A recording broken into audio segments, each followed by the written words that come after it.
CEO Ronald Hickler from Creating the Difference. We're going to talk about a lot of different urethane balls. Then we're going to have a conversation about the chemistry of urethane and how you can kind of tell the difference between urethane balls and urethane-like balls. Stay tuned. We're going to start with the blue tank from Motive. This is a microcell polymer ball. Going to throw a couple shots with it, so you can see the reaction.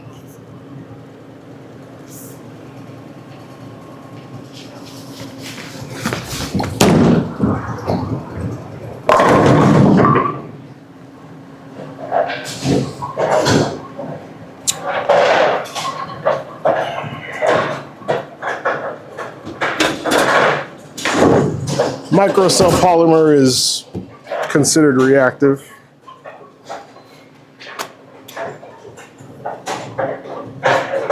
And I want you just to kind of watch the shape of the ball reaction.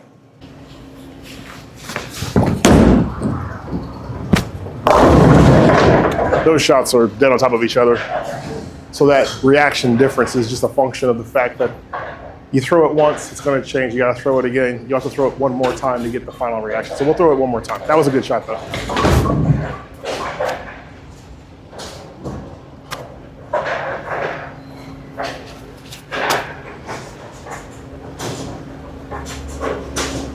Actually, I'm going to move a little left now since that last one didn't strike.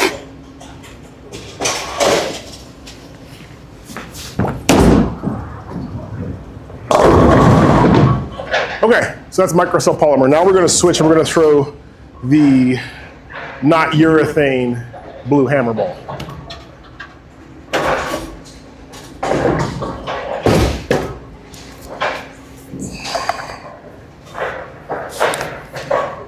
All these balls that we're showing you are all drilled the same. They are 60 by 4.5 by 40.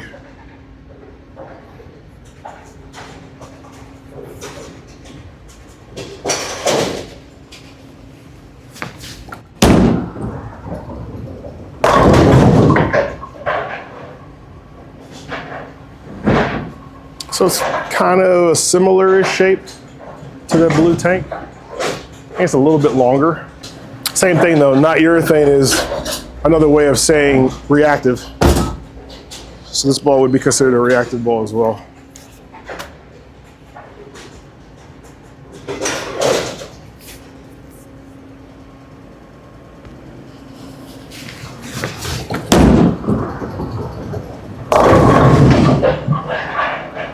Same thing, right? Just slightly a little bit less that second shot after the first shot. So we'll make a little move left, be fine.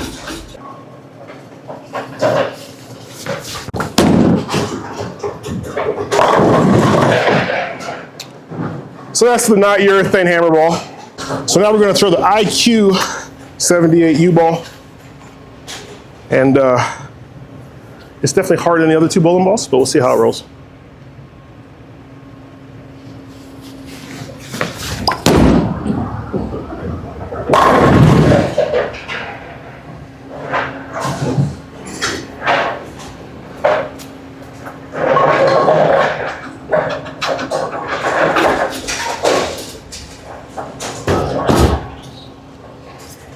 Now you may be going, why is that? Why does that ball look so much straighter?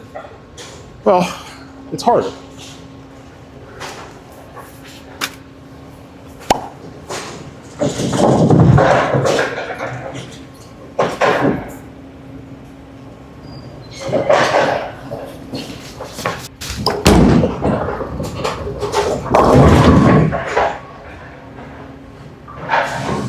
So I'm going to have to make a pretty good move left into the friction to get that ball to get back to the pocket. But you can see the problem with that ball is it just goes too long. It's just going way too long before it makes the move. Urethane's got to hook early, and then hopefully it's continuous. The best urethane balls tend to be continuous when they hook early. This ball obviously is just going a little too long.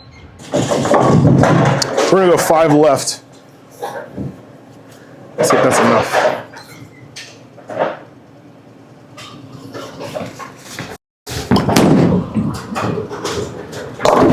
Almost. That is definitely a urethane shape though. Early because I got to the friction, but then it just kind of is lazy down lane. That's not what you want, but that's what urethane does.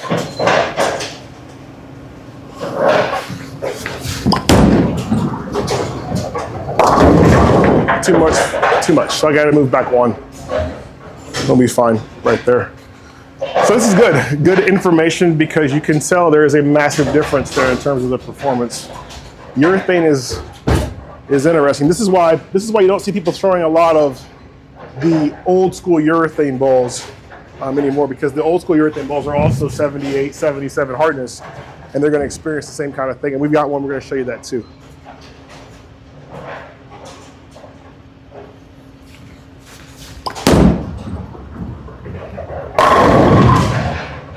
All right, so now I'm with the purple hammer.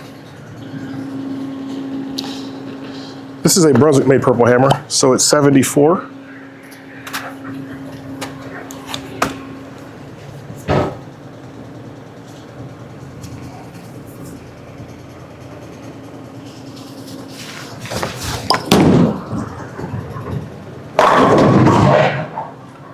So it's a more total hook.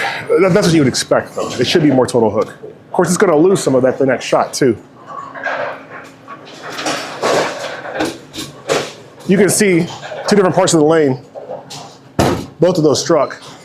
The white line is the 78U. The yellow line is the purple hammer. So you can tell those balls definitely rolled different.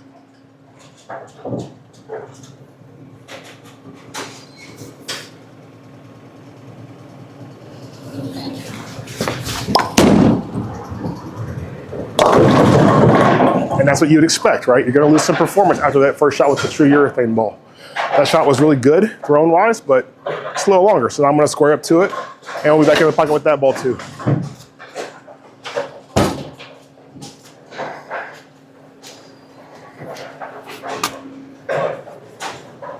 We're going to go two left.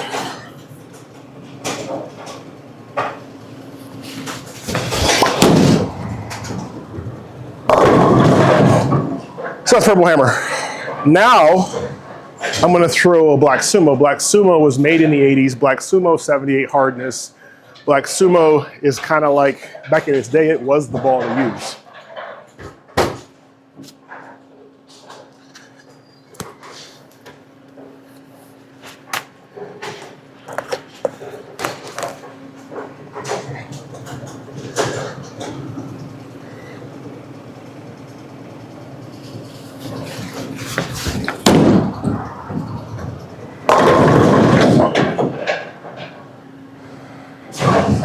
Same thing, urethane, first shot. Gonna have a little bit more shape than it's going to once we get some oil in it, but that wasn't bad. All right, we're gonna tighten it up. We're gonna go ahead and make that two board move left now anyway.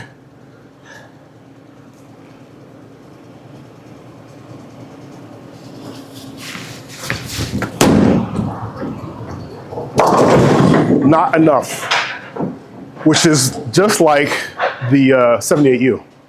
So I went two. So now I'll make an even bigger move. And with the 78U, I actually went 5 first. And I could have went 5 there easily.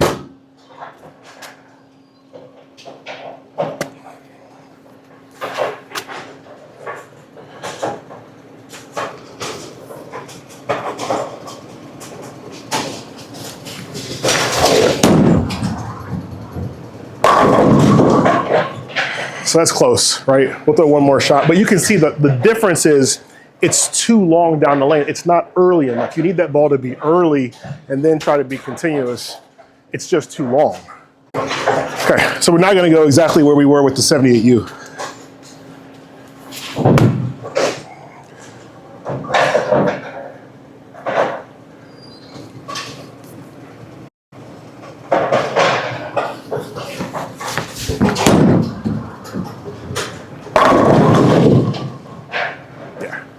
They're close.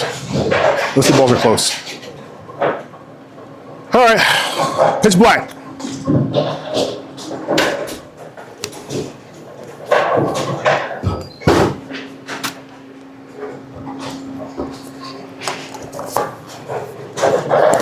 And go back to where we were.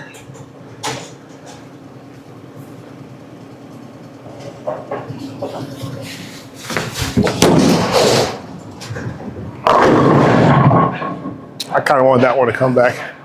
It was close, it was close. Pitch black obviously is going to be stronger. I mean, it's definitely stronger than the black sumo, definitely stronger than the 78U.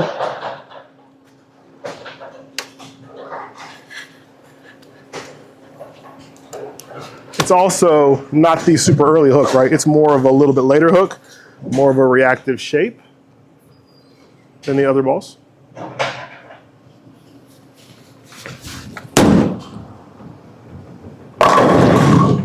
I just moved one left, and it's money. So that is pitch black.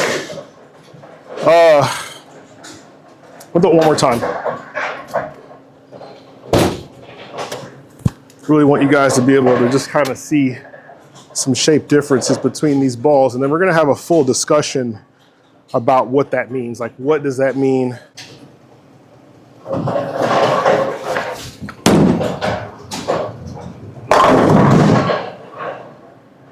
Okay, so now I'm going to throw one shot here really quick just so you can kind of see a true high performance bowling ball have the Storm DNA.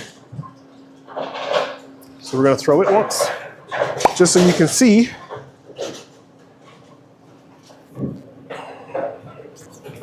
Right back to where we started.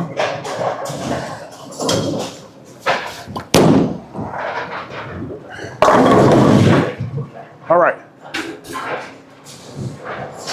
So now I'm going to treat the DNA with the black bottle, and then we'll throw it one more time so you can see the difference. Stay tuned. DNA, black bottle. We're gonna throw it again.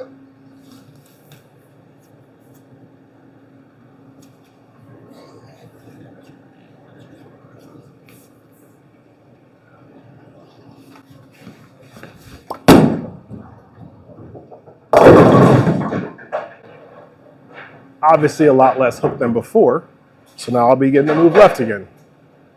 Still have all the flare. Look how the oil is on the ball.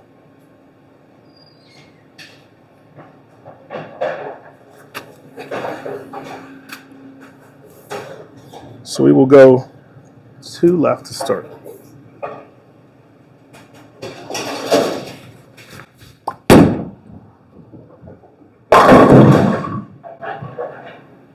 So that's good. Longer, smoother, more controlled, definitely more of that urethane shape. I'm now going to throw, one more time.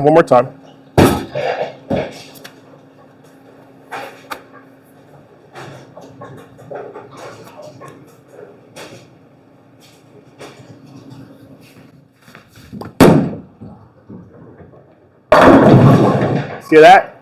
Got to the friction. Still early, still controlled, still smooth. Urethane shape, but not hard bowling ball urethane shape.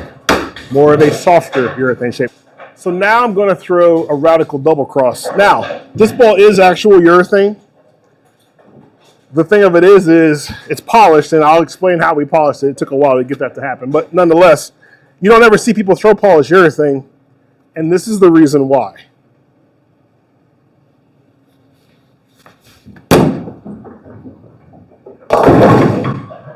It just goes forever.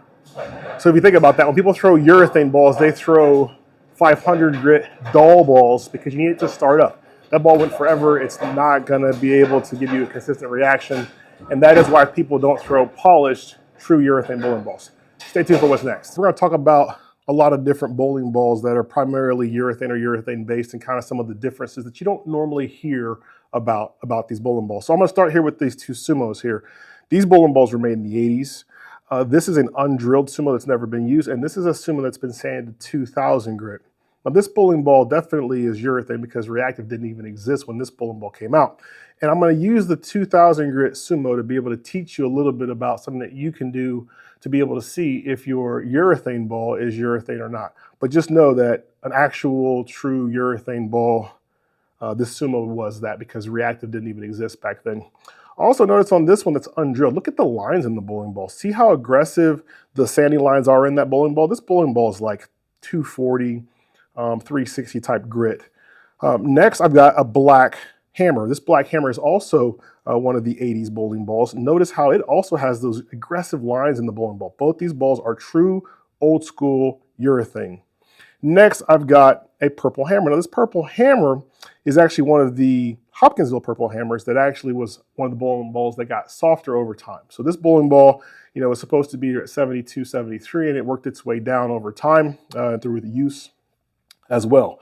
But this bowling ball kind of became the most popular urethane bowling ball in this modern age of performance, simply because it could do some things that these other bowling balls couldn't. You did not see these bowling balls, any of these older bowling balls, for the most part being used, especially on the PBA Tour. When people were able to use a urethane ball, it was something like this or something like this pitch black that were being used. Now, this bowling ball here is also urethane, the pink hammer. The thing with this ball is it's got a lot higher differential than the purple hammer. And because of that, this ball really wasn't that popular overall. I would tell you that being a true urethane ball, one of the keys is you really don't want to engine a core that is too aggressive. If it's too strong, it's too aggressive, the core will actually kind of go through its motions. The cover can't quite keep up, and you don't get a consistent, good shape out of that reaction, which is why this bowling ball is a bowling ball that was kind of in and then kind of out.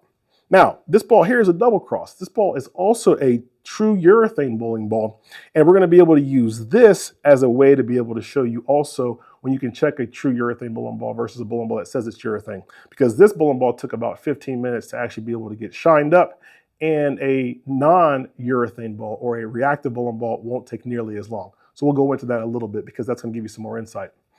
Moving over here to the tank, the blue tank is microcell polymer. It's basically a reactive bowling ball.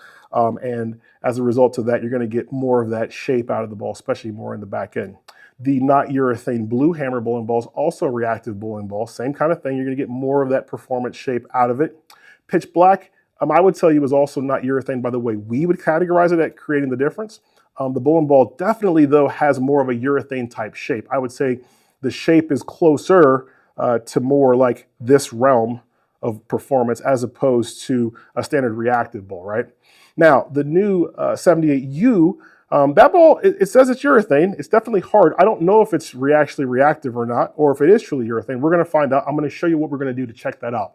And then last but not least, I have the Storm DNA. And the Storm DNA obviously is a reactive bowling ball, but we treat it with that black bottle. And what that black bottle does is that black bottle will make any performance ball begin to roll more like these urethane type bowling balls. And we'll talk a little bit, very little bit, about how we're able to create that. But now what I want to do is I want to teach you how we can check to see if bowling balls are reactive or not. One of the interesting things about bowling balls that are not reactive, is that do not have plasticizer in them, is that they do not shine. They resist being shined up very easily. This double cross does not have plasticizer in it. It took an incredibly long time to be able to polish it, but I wanted to show you a polished urethane ball because it can be done, especially when you're using the True Cut products. Also, in addition to that, people don't use shiny urethane bowling balls. And the reason why is because they go too long and they don't perform very well or very consistent. So when people are throwing bowling balls that are urethane, especially on tour or on TV or even in your league, they look more like these bowling balls and less like this bowling ball, even though they are all urethane. What I would also tell you is that when you get to bowling balls that are harder urethane, like the 78U, you probably are going to want to put more surface on the ball like these. Using those True Cut resurfacing pads at 240, 120, and 80 grit are going to be able to get you a stronger performance that will actually hold up a little bit longer. Now let's go ahead and switch gears. I'm going to take these bowling balls and I'm going to show you when we apply polish to them how easy or how hard it is to polish, because that is a key to being able to tell you whether that ball is true urethane or reactive urethane. Stay tuned. Okay, so first we're going to start with the Black Sumo. We're going to start with the Black Sumo that's at 2,000 grit. All the balls that we're going to sand are actually at 2,000 grit to keep that equal. We're going to put just a little bit of polish on there.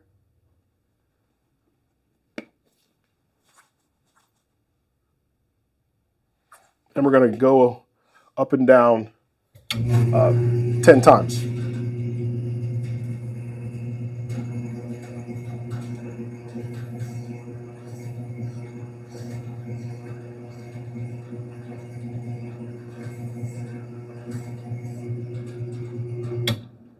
All right.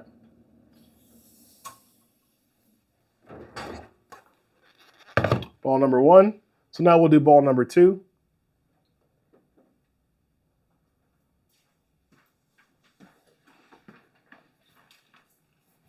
Purple hammer.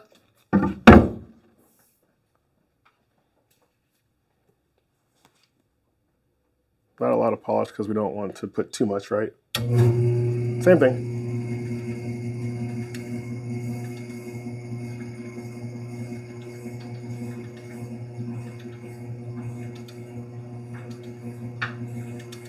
Okay.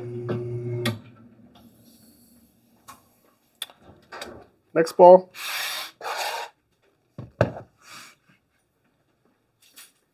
We're going to do blue tank.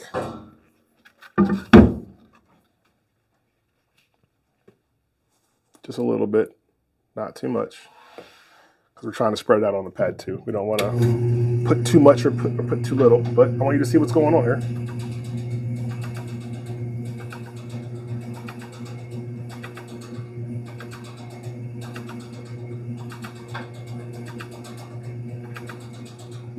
Okay.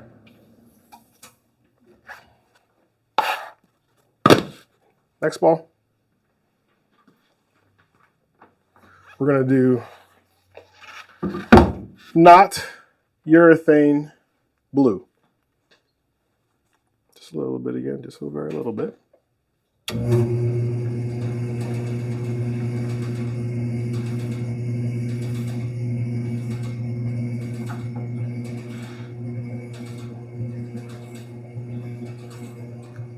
Okay.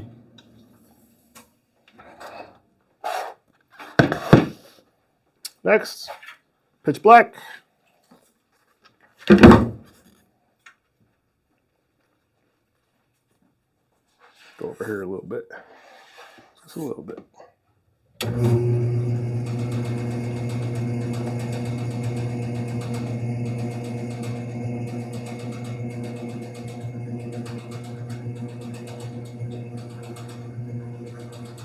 Okay. Next ball.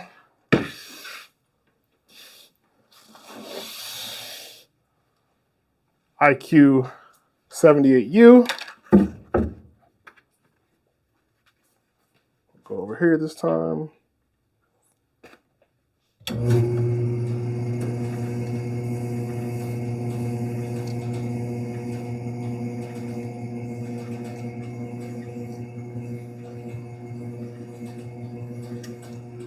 Okay.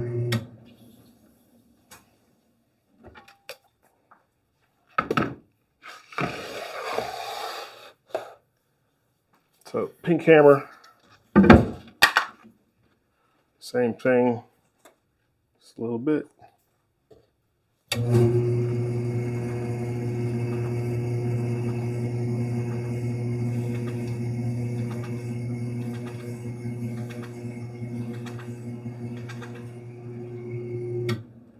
All right, we'll get a clean towel here. We'll wipe them all off, and then we'll talk about them.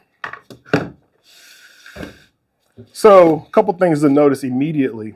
One is that these true urethane balls, I told you this ball was a true urethane ball, the Black Sumo, not very shiny. You can see in the reflection that it's not very shiny. Same thing with purple hammer.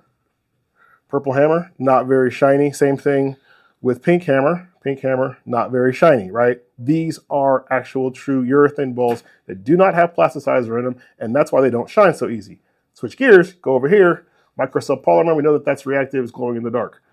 Not urethane blue hammer, glowing in the dark. Pitch black, glowing in the dark.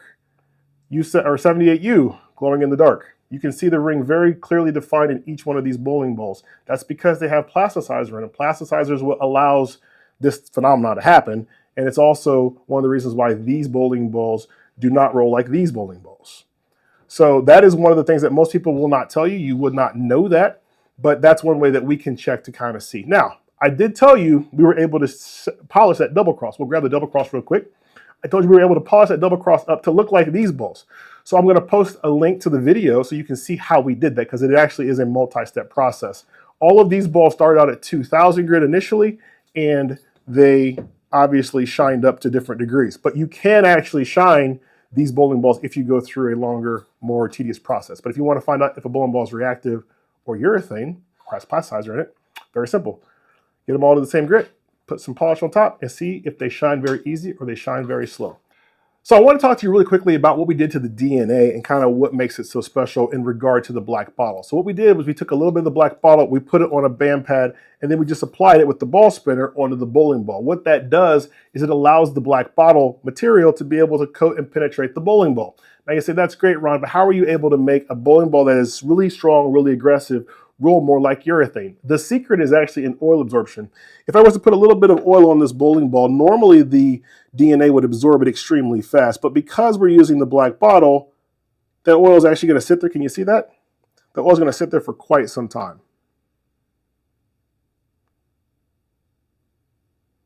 And that really is the trick. We're actually able to kind of seal that bowling ball so that it can't absorb that oil, and because it can't absorb the oil, it rolls just like urethane. Now you say, hey, that's cool, but what if I want my DNA back to the way it was? Very easy process. You'll grab a True Cut sanding pad, you'll sand the bowling ball, you will remove the material from the black bottle completely off the bowling ball, and the DNA will go back to just like it was when it was brand new. So now you have a little bit more insight about the black bottle, a little bit more insight about urethane, and hopefully you've subscribed to our channel because we got more content like this coming to you very, very soon. On behalf of Creating the Difference, I am CEO Ronald Hicklin. See you later.